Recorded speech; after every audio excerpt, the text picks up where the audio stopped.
বিসমিল্লাহির রহমানির রহিম। আসসালামু আলাইকুম। আমি মোহাম্মদ লিটন, লিটন বেসিক স্টাডি স্কিলের পক্ষ থেকে সকলকে আজকে সেন্টেন্সের তৃতীয় পর্বে স্বাগতম। ডিয়ার ভিউয়ার্স, আমরা এই পার্টে আলোচনা করব এলিমেন্টস অফ সেন্টেন্স, অর্থাৎ সেন্টেন্সের বিভিন্ন উপাদান সম্পর্কে, এবং আমরা সেই সাথে চিনে নেব সাবজেক্ট, অবজেক্ট এবং কমপ্লিমেন্ট সম্পর্কে। তাই আজকের ক্লাসটি অত্যন্ত গুরুত্বপূর্ণ হতে চলেছে ডিয়ার ভিউয়ার্স। তাই সকলকে আমি এই ক্লাসটি মনোযোগ সহকারে দেখার জন্য অনুরোধ করছি। প্রিয় বন্ধুরা, আমরা একটি সেন্টেন্স গঠনের ক্ষেত্রে সাধারণত দুটি কাজ করে থাকি।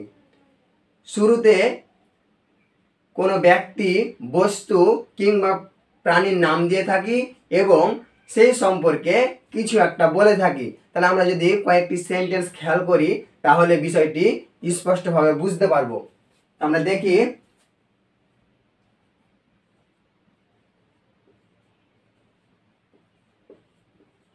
Mamun reads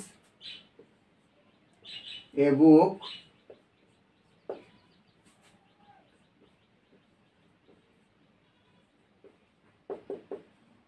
the shirt is red, the cow is domestic animal। তো এই তিনটি উপরোক্ত তিনটি সেন্টেন্স যদি আমরা খেয়াল করি তো এখানে যথাক্রমে Mamun, the shirt, the cow এগুলো সম্পর্কে কিছু একটা তথ্য দেওয়া আছে। তাহলে মামুন কি? একটি ব্যক্তি। তাহলে ব্যক্তি, বস্তু এবং প্রাণী সম্পর্কে তিনটি সেন্টেন্সে কিছু একটা তথ্য দেওয়া আছে। তাহলে আমরা প্রথমে কি দিয়েছি? কোনো ব্যক্তি, বস্তু এবং প্রাণীর নাম দিয়েছি এবং সেই সম্পর্কে কিছু একটা তথ্য তুলে ধরেছি। ডিয়ার ভিউয়ার্স, একটি সেন্টেন্সে সাধারণত দুটি অংশ থেকে থাকে। এগুলো কি? একটি সাবজেক্ট অর্থাৎ উদ্দেশ্য এবং প্রেডিকেট অর্থাৎ বিধেয়। তো আমরা জেনে নিই সাবজেক্ট এবং প্রেডিকেট সম্পর্কে। সাবজেক্ট অর্থ হচ্ছে কি? উদ্দেশ্য। তাহলে একটি সেন্টেন্সে যাকে উদ্দেশ্য করে কোনো কিছু বলা হয়ে থাকে বা একটি সেন্টেন্সে যে ভার্ব অর্থাৎ কাজ সম্পূর্ণ করে থাকে সে হচ্ছে সাবজেক্ট। তাহলে আমরা এই তিনটি সেন্টেন্সে সাবজেক্ট সম্পর্কে জানবো। তাহলে সাবজেক্ট, তাহলে এখানে প্রথম বাক্যে কাকে উদ্দেশ্য করে বলা হয়েছে? বই পড়ার কথা মামুনকে। তাহলে যাকে উদ্দেশ্য করে বলা হয়েছে সে হবে সাবজেক্ট। যেহেতু প্রথম বাক্যে মামুনকে উদ্দেশ্য করে বলা হয়েছে তাই মামুন হবে সাবজেক্ট। তাহলে এটা মামুন সাবজেক্ট। এবং দ্বিতীয় এবং তৃতীয় বাক্য যদি আমরা দেখি, যথাক্রমে শার্ট এবং কাউ, দ্য কাউ একে উদ্দেশ্য করে বলা হয়েছে, মানে তথ্য দেওয়া আছে। তাহলে যাকে উদ্দেশ্য করে কোনো কিছু বলা হয় সেটা হবে সাবজেক্ট। তাহলে দ্য শার্ট, দ্য কাউ যথাক্রমে সাবজেক্ট। আবার সাবজেক্টকে চেনার আরেকটি কৌশল হচ্ছে ভার্বকে যদি আমরা কে, কি এবং কাকে দ্বারা প্রশ্ন করি তাহলে যে উত্তর পাওয়া যাবে সেটি হবে সাবজেক্ট। তাহলে আমরা যদি প্রথম বাক্যে ভার্বকে প্রশ্ন করি কে দ্বারা, তাহলে মামুন বই পড়ে। যদি আমরা কে দ্বারা প্রশ্ন করি ভার্বকে, কে বই পড়ে, উত্তর হবে কি? মামুন। তাহলে কে দ্বারা প্রশ্ন করে উত্তর হচ্ছে মামুন বই পড়ে। তাহলে মামুন এখানে সাবজেক্ট। আবার যদি আমরা এখানে কি দ্বারা প্রশ্ন করি তাহলে কি লাল? দ্য শার্ট, মানে শার্টটি লাল। তাহলে শার্ট হবে সাবজেক্ট। নেক্সট যদি আমরা প্রশ্ন করি তৃতীয় বাক্যে কাকে দ্বারা, কাকে গৃহপালিত পশু বলা হয়? গরুকে, দা কাউ। তাহলে দা কাউ হচ্ছে সাবজেক্ট। তাহলে আমরা ব্যাপারটি বুঝতে পারলাম যে ভার্বকে যদি আমরা কে, কি এবং কাকে এগুলো দ্বারা প্রশ্ন করি তাহলে যে উত্তর পাওয়া যাবে সেটি হবে সাবজেক্ট। এখন আমরা নেক্সট জানবো প্রেডিকেট। ডিয়ার ভিউয়ার্স, প্রেডিকেট অর্থ হচ্ছে বিধেয়। একটি সেন্টেন্সে সাবজেক্ট সম্পর্কে যাহা কিছু বলা হয়ে থাকে সবগুলো হচ্ছে প্রেডিকেট। তাহলে তিনটি বাক্যে সাবজেক্ট সম্পর্কে যা কিছু বলা হয়েছে সবগুলো হচ্ছে প্রেডিকেট। তাহলে এগুলো কি? প্রেডিকেট।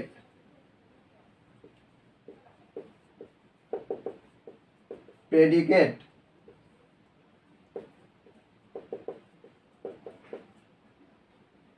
তাহলে আমরা জানলাম সাবজেক্ট ব্যতীত সবগুলো হচ্ছে কি প্রেডিকেট।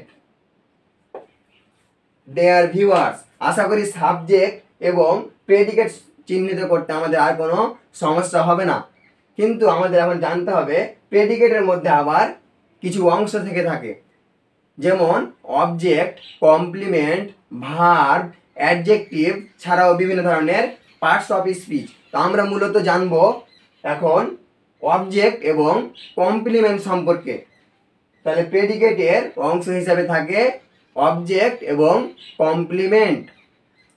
তাহলে আমরা অবজেক্ট সম্পর্কে জেনে নেব।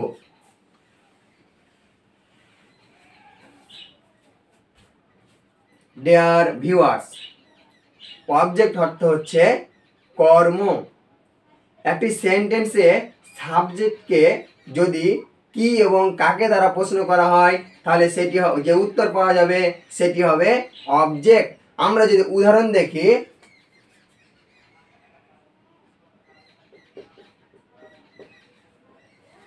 I like a mango.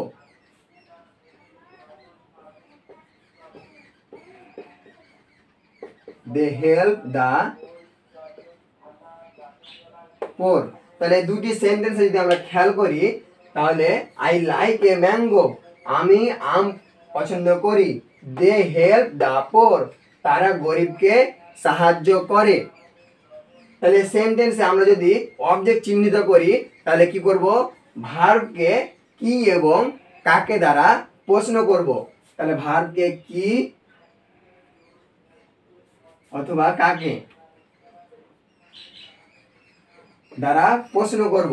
তাহলে আমরা যদি প্রথম বাক্যে প্রশ্ন করি কি দ্বারা আমি কি পছন্দ করি, উত্তর হবে ম্যাঙ্গো। তাহলে এ ম্যাঙ্গো, তাহলে এ ম্যাঙ্গোটা হবে object.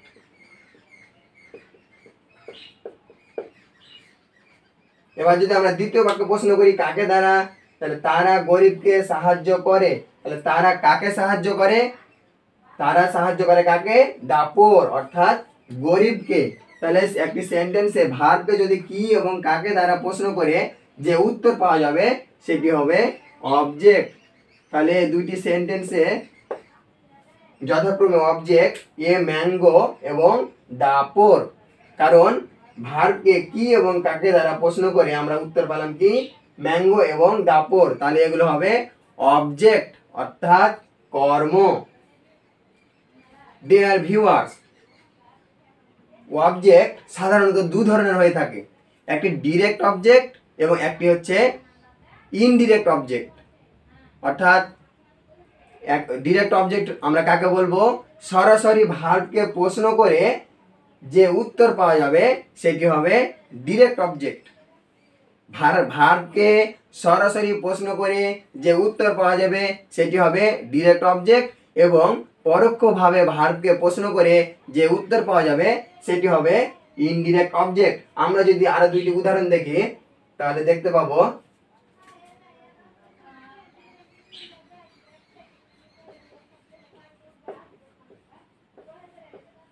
My father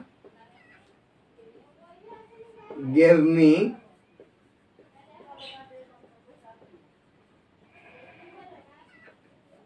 some money. তাহলে my father gave me some money, আমার বাবা আমাকে কিছু টাকা দিয়েছিল। He gives us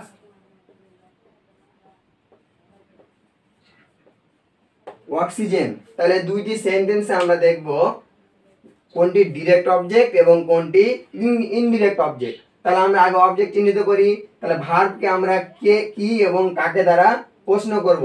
তাহলে আমরা যদি ভার্বকে প্রথমে কি দ্বারা প্রশ্ন করি, তাহলে বাবা আমাকে কি দিয়েছিল, টাকা দিয়েছিল।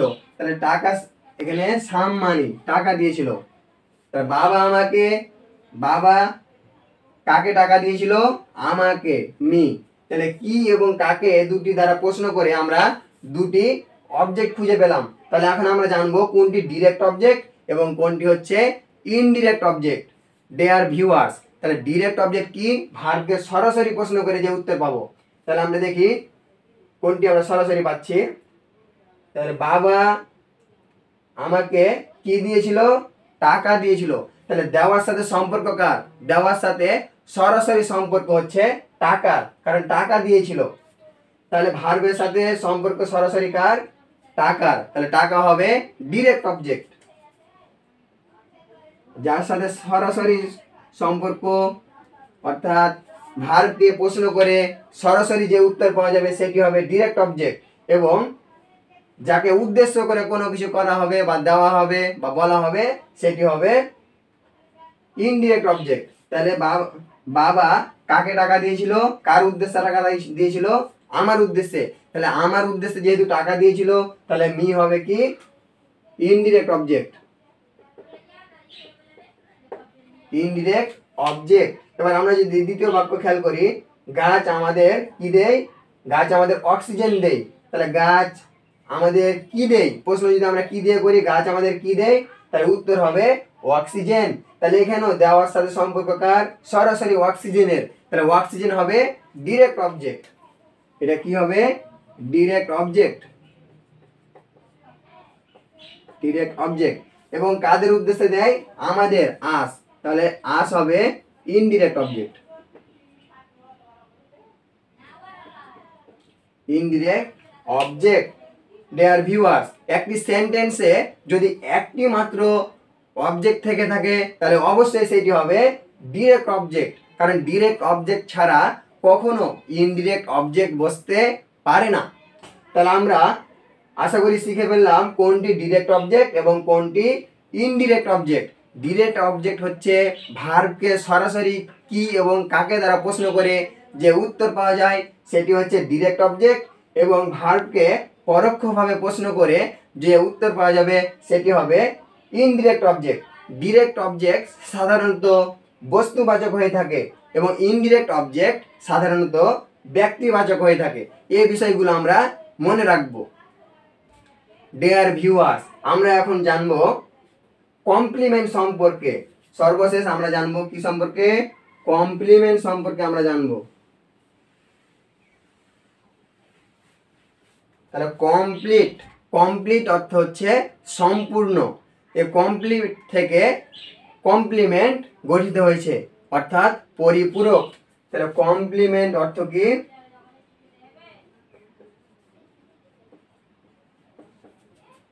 পরিপূরক।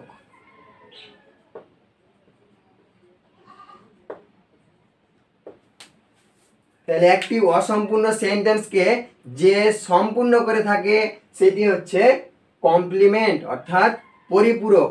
আবার পরিপূরক হলো সাবজেক্ট অথবা অবজেক্টের পরিচয় অর্থাৎ আইডেন্টি, ক্যারেক্টার চরিত্র বা বৈশিষ্ট্য এবং অকুপেশন অর্থাৎ পেশাকে নির্দেশ করবে।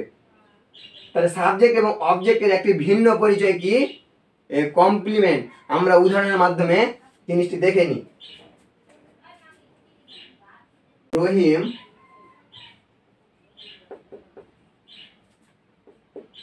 is a doctor.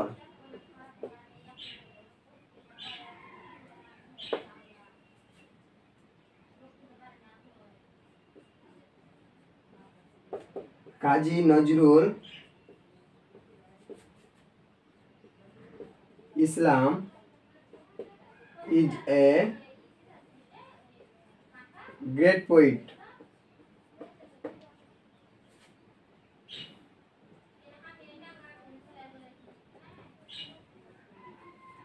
Himel is a good boy.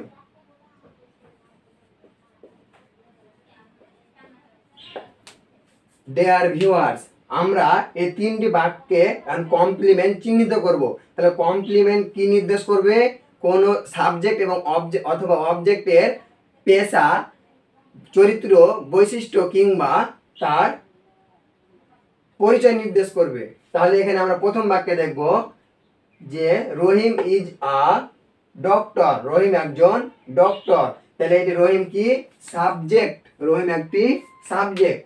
এই সাবজেক্টের ভিন্ন পরিচয় কি, ডক্টর, কারণ যেই রহিম সে ডক্টর। তাহলে রহিমের আরেকটি পরিচয় কি? ডক্টর, যা একটি পেশা বা অকুপেশনকে বোঝাচ্ছে। তাহলে এটি হবে কি? এ ডক্টর হবে কমপ্লিমেন্ট। কমপ্লিমেন্ট।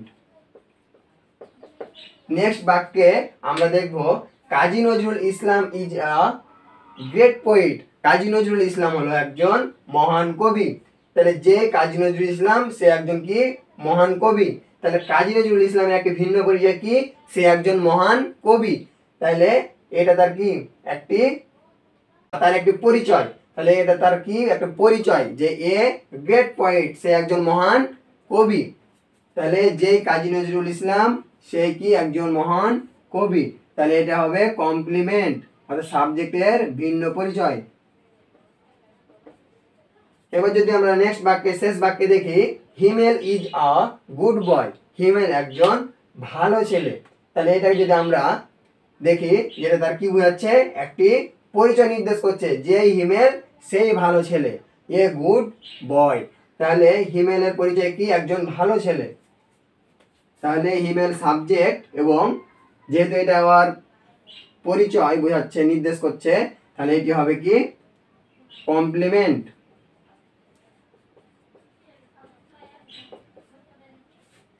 আর এগুলো হচ্ছে সাবজেক্ট।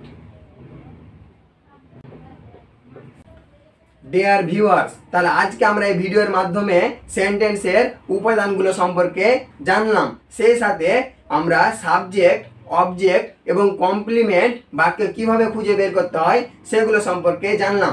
আশা করি ক্লাসটি তোমাদের খুব হেল্পফুল হবে।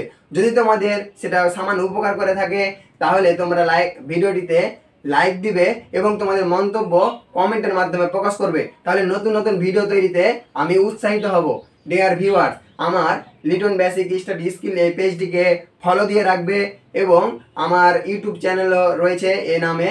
তোমরা সেখান থেকে ভিডিওগুলো দেখতে পারো এবং সেই ইউটিউব চ্যানেলটিকে সাবস্ক্রাইব করে রাখবে। তাহলে সবার প্রথমে তোমার কাছে ভিডিওগুলো পৌঁছে যাবে। খোদা হাফেজ, সকলে ভালো থাকো, সুস্থ থাকো। আসসালামু আলাইকুম ওয়া রাহমাতুল্লাহি ওয়া বারাকাতুহু।